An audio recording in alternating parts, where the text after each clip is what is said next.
All right, starting with our top story, the Indian Consulate General in Vancouver has organized a memorial service for the victims of the 1985 Air India flight 182 bombing.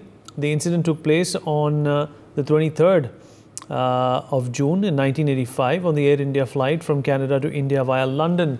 The aircraft exploded off the Irish coast, killing all 329 people on board. 24 of them were Indians, while the 268 were Canadian victims. They were also mostly of Indian origin. The memorial service has been scheduled for the 23rd of June at 6:30 p.m. at the Air India Memorial at Stanley Park's Ceperley playground area. The Consulate General also appealed to the members of Indian diaspora to join the event in a show of solidarity against terrorism. Back then, Pierre Trudeau had refused to extradite Talvinder Singh Parmar, who is said to be the mastermind behind the Kanishk bombing. Reports also suggest that warnings about the possible attack were sent to Canada but were ignored by the authorities. Interestingly, this comes at a time when Canadian Parliament paid tribute to Khalistani terrorist Hardeep Singh Nijjar on his first death anniversary. He was killed on Canadian soil last year, for which Ottawa blames New Delhi.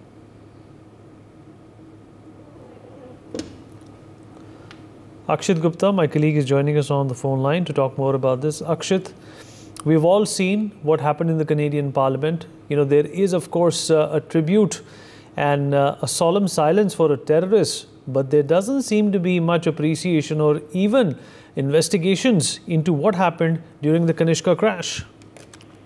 Well, yes, a tragic incident took place there in 1985 in which a flight, Air India flight perhaps exploded from Canada to India, which actually killed all 329 people. And now the Indian Consulate General in Canada's Vancouver has organized a memorial service for the victims of the 1985 Kanishka bombing. And the memorial service in Vancouver has been scheduled for June 23, 2024 at 6:30 p.m. at the Air India Memorial at Stanley Park's playground area. And they have also put it out on X saying that India stands at the forefront of countering the menace of terrorism and works closely with all the nations to tackle it.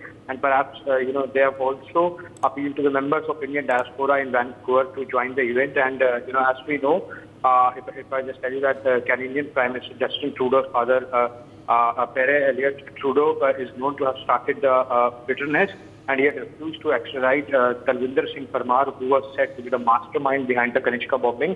And there have been questions also which have been raised on the security measures which were there in place at that time, because a luggage also went off which was carrying a bomb.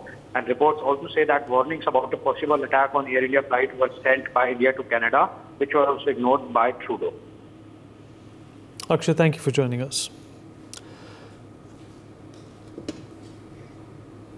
Mr. Colonel J.S. Sodhi, international affairs expert, also joins us on the program to talk about this. Colonel Sodhi, what do you make of this hypocrisy which we are seeing on behalf of Canada?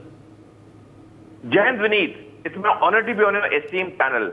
Before 1980, India and Canada had very good relations. Things changed 1980 onward, when Pierre Trudeau, the father of the current Prime Minister Justin Trudeau, became the Prime Minister of Canada for a second term. And he started giving asylum to those Khalistanis who were on run from India because of the crackdown being done by the Indian government.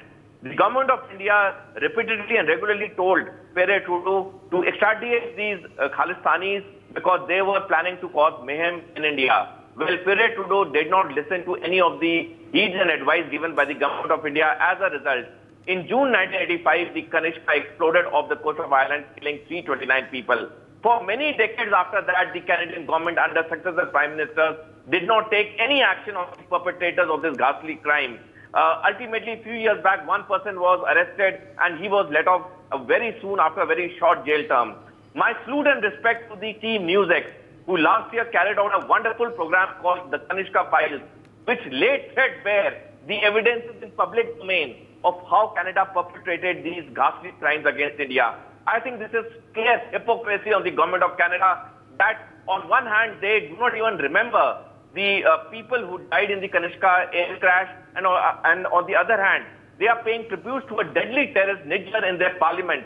It once again smacks that Pierre Trudeau is following the footsteps of his father, and he is encouraging anti-India activities on his soil. Colonel Suri, appreciate you joining us. For more such videos, subscribe to the NewsX YouTube channel, hit the bell icon.